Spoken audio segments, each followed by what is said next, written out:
All right. Hello everyone, welcome back to your next session of Zero to Hero Spoken English Batch.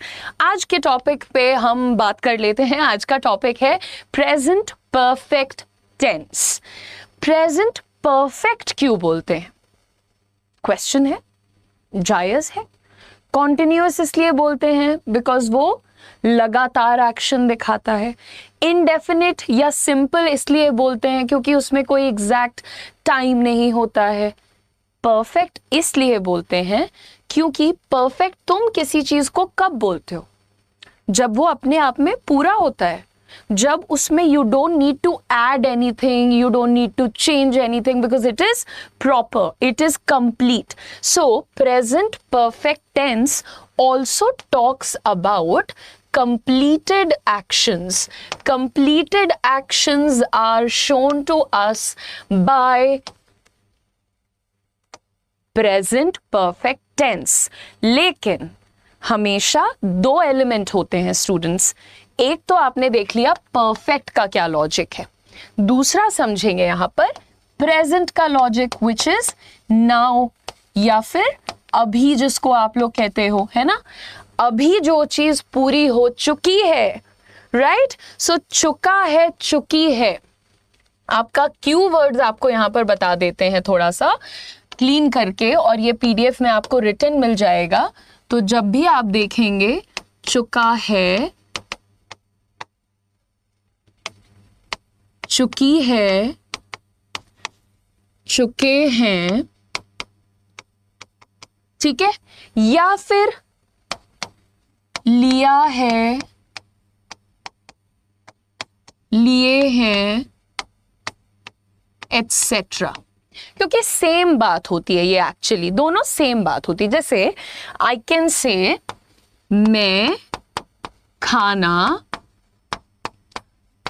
खा चुकी हूं. मैं खाना खा चुकी हूं. सेकेंड इसी बात को, same thing, the same thing I can also write as मैंने खाना खा लिया है. ठीक है. तो यहां पर आपको दिख रहा है कि चुकी हूं, चुका हूं, लिया है, ली हूं, ये चीजें आपके लिए बिल्कुल सेम हैं. और ऐसी ही बातों को दिखाने के लिए we use the present perfect tense. I've also written when do you use present perfect tense. It is used to talk about actions that started in the past and continue into the present or have a connection to the present. जिनका present से एक connection है. देखो, अगर मैं ये कहती हूं कि मैंने काम कर लिया है, इसमें दो बातें समझ आती हैं कि मैंने पहले काम शुरू किया था और अब वो पूरा हो चुका है, मैंने वो काम कर लिया है. और ध्यान दो कि तुम इस तरह से बात कब करते हो कि मैंने काम कर लिया है, या मैं खाना खा चुका हूं, या मैंने उसकी मदद कर दी है. ये सब बातें हम कब करते हैं? जब प्रेजेंट से उसका कोई लेना देना है या प्रेजेंट पे उसका कोई इम्पैक्ट है. तो वो इम्पैक्ट के लिए हम इस तरह से बात करते हैं. भाई देखो, अगर if this action was not connected to present, तो मैं क्यों बताती किसी को मैंने खा लिया है? मैं कहती मैंने खा लिया था, मैंने खाना खाया था, बात खत्म. अभी प्रेजेंट से कनेक्शन है. मैंने खाना खा लिया है या मैंने काम कर लिया है, अब मैं सोऊंगी. मैंने काम कर लिया है, अब मैं मूवी देखूंगी.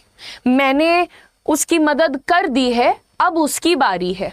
तो जब आपके सामने प्रेजेंट से एक कनेक्शन है और प्रेजेंट में काम पूरा हो गया है, तब आप यूज करते हो प्रेजेंट परफेक्ट टेंस को. आइए देखते हैं. यहां पर प्रेजेंट परफेक्ट टेंस के अंदर दो कैटेगरीज आपको बताती हूं. दो बातें करने के लिए ये यूज होता है. एक मैंने आपको बता दिया, प्रेजेंट में कंप्लीटेड एक्शन. अभी के टाइम पे अगर कोई काम पूरा हो चुका है तो तुम उसके लिए यूज कर लेते हो अपना प्रेजेंट परफेक्ट. चुका है, लिया है, कर लिया है. For completed actions of the present, you use present perfect tense. But there is one more. To show ownership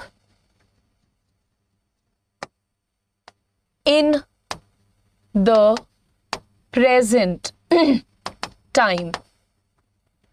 present time में एक्सक्यूज मी, अगर आप किसी चीज को ओन करते हो, आप उसके मालिक हो, तब भी आप शो करते हो उसको अपने प्रेजेंट परफेक्ट टेंस से. ठीक है, यहां पर देखो, मेरे पास एक बड़ा घर है. प्रेजेंट में तुम्हारे पास, तुम्हारा एक बड़ा घर है. प्रेजेंट में you are the owner of a big house. आप कैसे बोलोगे ये बात कि मेरे पास बड़ा घर है, मेरे पास 2 गाड़ियां हैं. I have a big house. I have 2 cars. I have a beautiful family. I have 2 siblings. I have 1 son. तो जब भी तुम्हें ये कहना है कि मेरा एक बड़ा घर है, मेरे पास एक बड़ा घर है, मेरा एक बेटा है, मेरे पास एक बेटा है, तो बातें करने का अंदाज बदल सकता है, but the meaning is the same. Right, everyone? So first category of present perfect, you show ownership. Second category, to show completed action in the present. Present में जो तुम कहते हो ना, पूरा हो गया है, ये काम पूरा कर लिया है. So to show completed action of present. ठीक है, अब आइए देखते हैं. मैं प्रधानमंत्री से मिल चुका हूं. मैं प्रधानमंत्री से मिल चुका हूं. मिलने का काम पूरा हो चुका है. मैं प्रधानमंत्री से मिल चुका हूं, अब मेरा प्रोजेक्ट कंप्लीट हो जाएगा. तो हमेशा देखो, एक ऐसा एक्शन जिसका प्रेजेंट पे इम्पैक्ट है. जैसे मैंने एग्जाम्पल दिया, मैं प्रधानमंत्री से मिल चुका हूं, अब मेरा काम पूरा हो जाएगा. मैं खाना खा चुका हूं, मैं अब आइसक्रीम नहीं खाऊंगा. तो हमेशा देखना, जब तुम ऐसे बात करते हो ना, उसका प्रेजेंट पे इम्पैक्ट होता है. तो बोलते वक्त सोचा करो ये सारी चीजें. ठीक है, तो ये तुम्हारी सेकेंड कैटेगरी हो गई है. ठीक है, अब एक और बात लिख लो. आई के साथ, यू के साथ, वी के साथ, दे के साथ और प्लूरल के साथ क्या यूज करोगे? हैव यूज करोगे. ठीक है, हैव इसके साथ यूज होगा. ठीक है, हैज कब यूज करोगे? ही के साथ, शी के साथ, इट के साथ, या फिर कोई भी सिंगुलर नाम आ जाए. राम, रहीम. मैं बार बार यही एग्जाम्पल देती हूँ, माफ कर दीजिएगा, है ना. तो इस तरह से सिंगुलर कुछ आ जाए. ठीक है, तो ये हैज के लिए है और ये हैव के लिए है. अब अगर तुमसे कोई पूछेगा कि बेटा प्रेजेंट परफेक्ट में कौन सी ऑक्सिलरी यूज होती है, क्या बोलोगे? हैज यूज होती है, हैव यूज होता है. हैज किसके साथ यूज होता है? सिंगुलर के साथ. हैव किसके साथ यूज होता है? प्लूरल के साथ. याद करने वाली चीजें होती हैं ये. एक बार समझ में आ जाए ना, आगे हम अपने आप सेंटेंसेस बनाते हैं बेटा. चलो देखते हैं आगे. पहला टाइप कौन सा पढ़ते हैं हम लोग? रिकॉल किया करो, अपनी आदत डालो. डिक्लेरेटिव पॉजिटिव पहला देखते हैं हम लोग. तो जब भी तुम्हें एक पॉजिटिव अनाउंसमेंट करना होता है तो तुम्हारा प्रेजेंट परफेक्ट का 2 फॉर्मूला मैं बताती हूँ, एक सिंगुलर सब्जेक्ट का, एक प्लूरल सब्जेक्ट. मैं यहाँ बता देती हूँ आपको. Subject plus has plus V3 plus object. Present perfect में ही नहीं, जब भी तुम देखोगे कि तुम्हारे पास हैज है, whenever you have has और have और had, has, have, had के तुरंत बाद if you have to use a verb, you will always use the third form of the verb. has, have, had के तुरंत बाद अगर आपको कोई verb लगाना है तो वो वर्ब का थर्ड फॉर्म होगा. तो ये सिंगुलर का फॉर्मूला हो गया. ठीक है, प्लूरल का फॉर्मूला देखो. Subject plus have plus V3 plus object. और क्या बताया था? प्लूरल वाला ही आई और यू के साथ भी जाएगा. ठीक है, आई और यू के साथ भी जाएगा, ठीक है, ये देख लिया आपने। अब यहाँ पे आपको पॉजिटिव का हम भी दिखा देते भाई। Subject, has, have, past participle. Past participle किसको बोलते हैं बेटा? V3 को। VING को बोलते हैं प्रेजेंट पार्टिसिपल, और तीसरे रूप को बोलते हैं पास्ट पार्टिसिपल, और अगर जरूरी है तो ऑब्जेक्ट। ऑब्जेक्ट सेकेंड लाइन में आएगा, देख लेना। नहीं आया, अच्छा कोई बात नहीं। उसने एक गाना गा लिया है, वह एक गाना गा चुका है, उसने एक गाना गाया है, सब प्रेजेंट में कंप्लीट हो रहा है ना, तो कैसे बोलेंगे? फॉर्मूला फॉलो कर लीजिए फटाक से। It's written here. सो उसने अगर एक लड़के की बात कर रहा है, ही सिंगुलर है, हैज लगेगा, वर्ब का तीसरा फॉर्म। गाना गाने को इंग्लिश में कहते हैं टू सिंग अ सॉन्ग, ठीक है। सिंग को थर्ड फॉर्म में क्या बोलते हैं? ही हैज संग अ सॉन्ग। तो तुम लोग भी अब धीरे धीरे वर्ब की फॉर्म्स सीखो, धीरे धीरे, बस कुछ नहीं करो, गूगल पे वर्ब फॉर्म्स खोल लिया, 2-4 मिनट 5 मिनट एक बार पढ़ लिया, धीरे धीरे करके अपने आप बैठ जाता है मन में, प्रेशर नहीं लेना है, ठीक है। अब आगे देखो, तो लड़की का अगर लड़का था तो ही लगा दिया था, लड़की है तो शी लगा दिया है। उसने एक पत्र लिखा है, he has written a letter। लिखना की इंग्लिश होती है राइट, थर्ड फॉर्म होता है written, सेकेंड फॉर्म होता है wrote, राइट, wrote, written, ठीक है। तो ये तुमने देखा डिक्लेरेटिव पॉजिटिव।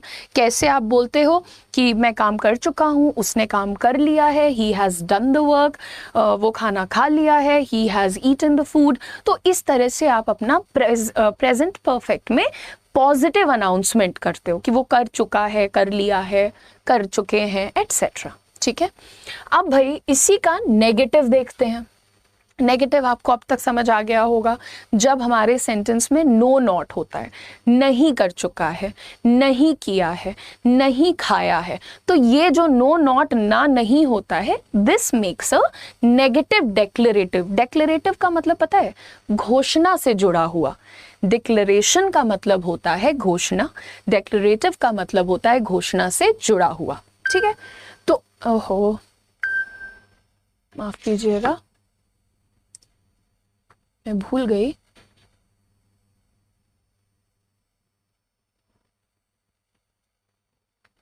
ठीक है, सॉरी। नाउ यहां पर नेगेटिव हम आपको बताते हैं। आई वॉज टेलिंग यू कि डिक्लेरेशन क्या होता है, अनाउंसमेंट क्या होता है। हमारे पास जब भी एक हम अनाउंस करते हैं कि ऐसा हुआ है, ऐसा किया है, ऐसा करता है, घोषणा है, ठीक है। कुछ प्रेजेंट की होती है, कुछ पास्ट की होती है, ये तो आपको पता ही है। नेगेटिव में बस एक चीज जुड़ जाती है, नॉट आ जाता है ऑक्सिलरी वर्ब के बाद। ऑक्सिलरी तुम जानते ही हो कौन सा यूज होता है, हैज या फिर हैव यूज होता है।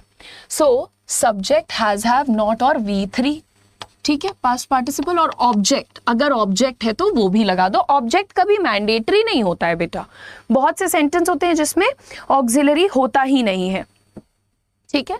अब यहां पर अगर मैं आपको पहले खुद एग्जाम्पल देते हैं कोई, चलो मान लो मैं कहती हूं कि ऋषि ने होमवर्क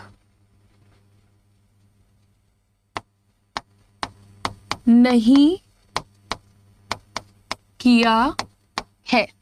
ऋषि ने होमवर्क नहीं किया है। अब आप क्या करोगे?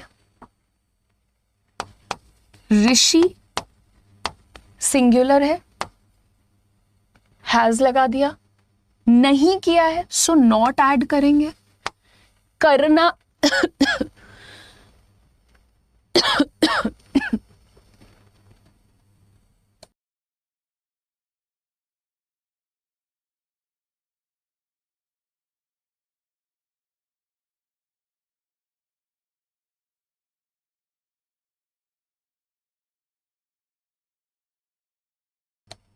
सॉरी मुझे आई वॉज कॉफिंग, खांसी आ गई थी।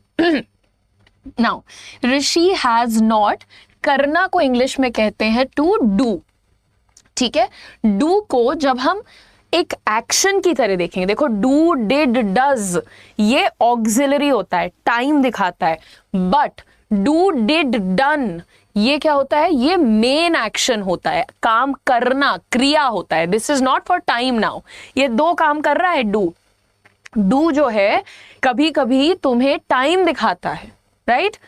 They do not support you, do not यहां तुम्हें टाइम दिखाएगा, ठीक है. लेकिन अगर मैं कहती हूं आई डू माई वर्क, तो यहां पर ये तुम्हें एक्शन करना, मैं अपना काम करती हूं, आई डू माई वर्क. सो ये टाइम भी दिखा सकता है और एक्शन भी. अब इसी का थर्ड फॉर्म अगर मुझे एक्शन के रूप में लगाना है तो मैं डन लिखूंगी. Rishi has not done his homework. अच्छा, अपना नहीं लिखा था ना हमने, तो हिज हटा दो.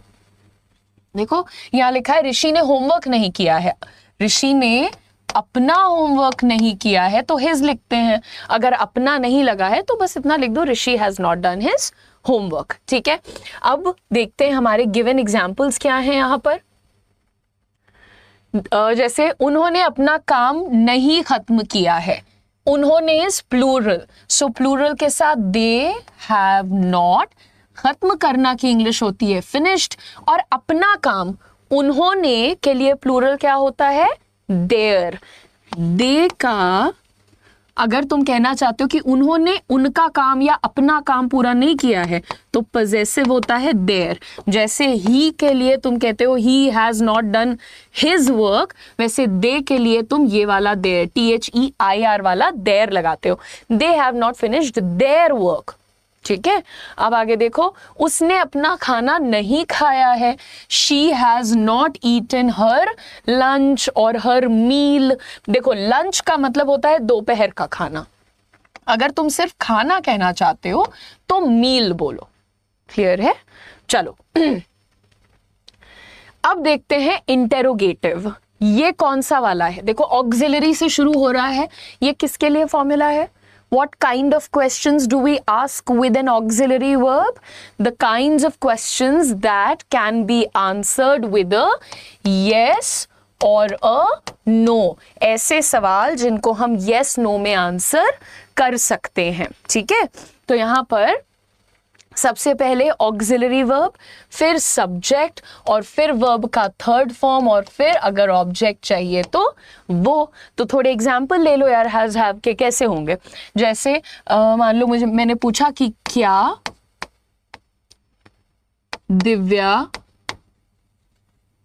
कॉलेज जा चुकी है, क्या दिव्या कॉलेज गई है. आंसर यस, वो कॉलेज गई है, नो वो कॉलेज नहीं गई है. यानी I can answer this question with a yes और अ नो. तो मैं ट्रांसलेट कैसे करूंगी, हैज, क्योंकि ये सिंगुलर है ना तो हैज से शुरू करेंगे. Has Divya gone to college. और देखो यहां वर्ब का थर्ड फॉर्म है, ये गो का थर्ड फॉर्म क्या होता है, gone. Has Divya gone to college, ऐसे बोला आपने. आगे देखते हैं, एक और ले लो सेंटेंस, प्लूरल का ले लो कोई, या मान लो यू का ले लो, आई का ले लो, कुछ भी एक एग्जाम्पल ले लो. जैसे मैंने कहा कि क्या मैंने तुम्हें परेशान किया है.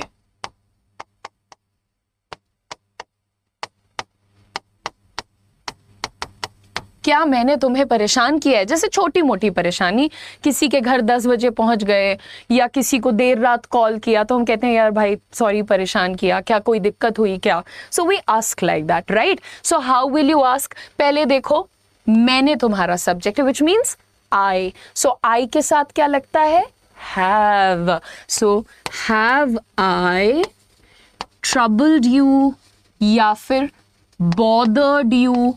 Have I troubled or bothered you?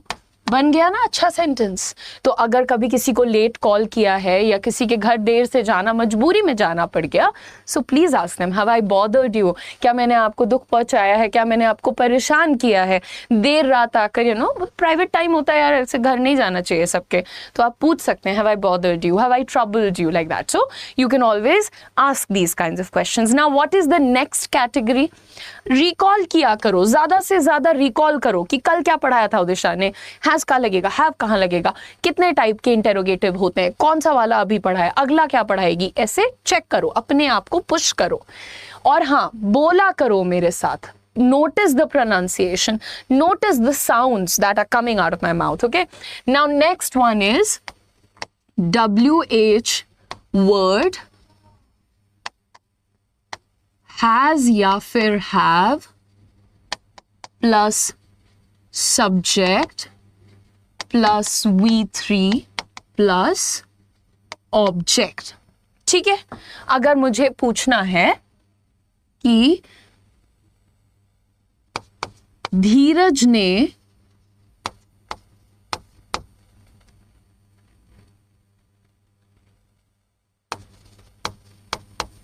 कहां,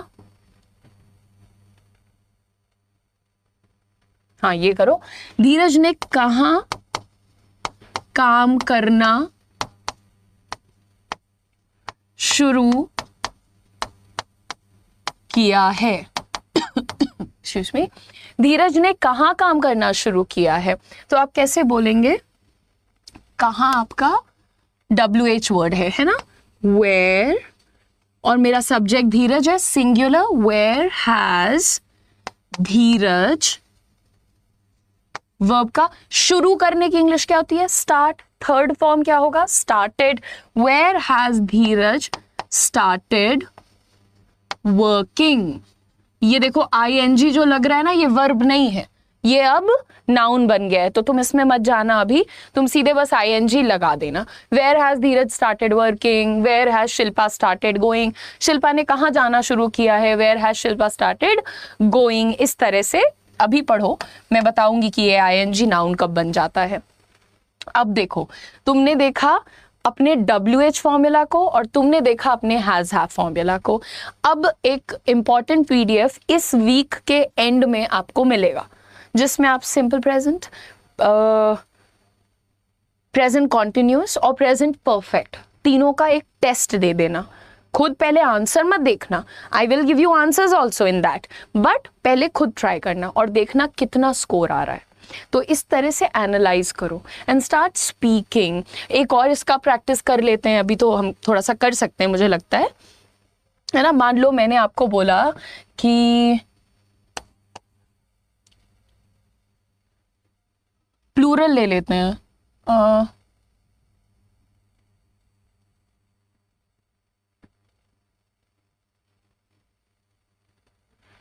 डॉक्टर्स ने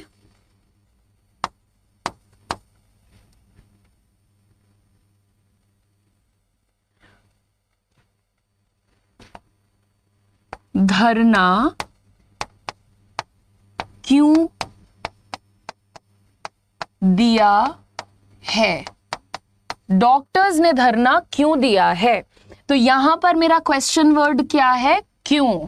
तो कैसे शुरू करेंगे, वाई से, WH वर्ड आया। अब प्लूरल है, क्या लगेगा, ऑक्सिलरी में हैव लगेगा, वाई हैव द डॉक्टर्स, क्योंकि स्पेसिफिक डॉक्टर्स की बात हो रही है, why have the doctors protested, why have the doctors protested, धरना देना, विद्रोह करना, उसकी इंग्लिश होती है to protest. So third form में protested, PROTESTED। So why have the doctors protested. ये आपके सामने कुछ सेंटेंसेस हैं जिन्हें आपको बहुत संभाल कर, बहुत प्यार से हैंडल करना है। छोटी छोटी बातें, मजे लो यार। देखो मैं प्रेशर नहीं डालती हूँ स्टूडेंट्स पे, तुम भी मत डालना। तुम बस ये देखो कि क्या मैं अभी भी इस वर्ड को वाई बोल रहा हूँ, वाई, वाई कुछ नहीं होता है बेटा, it is why, why. Have नहीं है वो, हैव नहीं है, हैव, हैव। एक एक वर्ड पे टाइम दो, इतना साफ बोलो कि जो सुने उसका मन खुश हो जाए, तुम खुश हो जाओ। किसी और के लिए मत करो, अपने लिए करो। Watch people speaking, watch TED Talks, watch Shah Rukh Khan speaking, listen to Jim Rohn. These are some really good speakers, you know, some really good ones. So you should listen to good speakers. Watch their body language, their facial expressions, their tone. how they're happy while doing their job. You should also feel that. When you're giving a presentation in college, in office, or when you're giving an interview, you should look like a happy person. That is the most attractive thing about a person. Okay? So you just have to go through all of this, and you have to revise simple present, present continuous, and present perfect. Okay? So make sure that you do that. All the best. Thank you so much for watching this class. You will get an important PDF mostly by tomorrow. I will not give it by weekend. You get it today, because I'm going to start with past tense in the next session. And also, one more thing. A lot of times, students have this habit of class 1 watched, finished, समझ आया नहीं आया कोई बात नहीं, class 2 finished, समझ आया नहीं आया कोई बात नहीं, 3, 4, 5 बस देखते जा रहे हैं. इसका क्या मतलब है? इसमें कोई आपका विक्ट्री है? Are you racing against someone? आपकी किसी से कोई रेस चल रही है? नहीं है ना? तो फिर यू हैव टू अंडरस्टैंड आपकी रेस अपने से है. अगर सिंपल प्रेजेंट ही नहीं समझ आया तो प्रेजेंट कॉन्टिन्यूअस पे मत आओ. प्रेजेंट कॉन्टिन्यूअस नहीं आया तो प्रेजेंट परफेक्ट पे मत आओ. और अगर तुम्हें लगता है सब थोड़ा थोड़ा आया, फिर से पूरा देखो. इजी रखो. एक दिन प्रेजेंट परफेक्ट सीखा है, उस पूरे दिन 24 आवर्स जब तक फ्रेश वीडियो नहीं आता, I am going to speak only in present perfect tense. आपने अपना टाइम स्लॉट सेट किया, दिन में 3 बार आपको इंग्लिश में बात करनी है. You have to do that. So when you are going to be regular with the routine, with this kind of theory, with this kind of practice, the kinds of PDF for revision, then you're going to see some changes. ठीक है?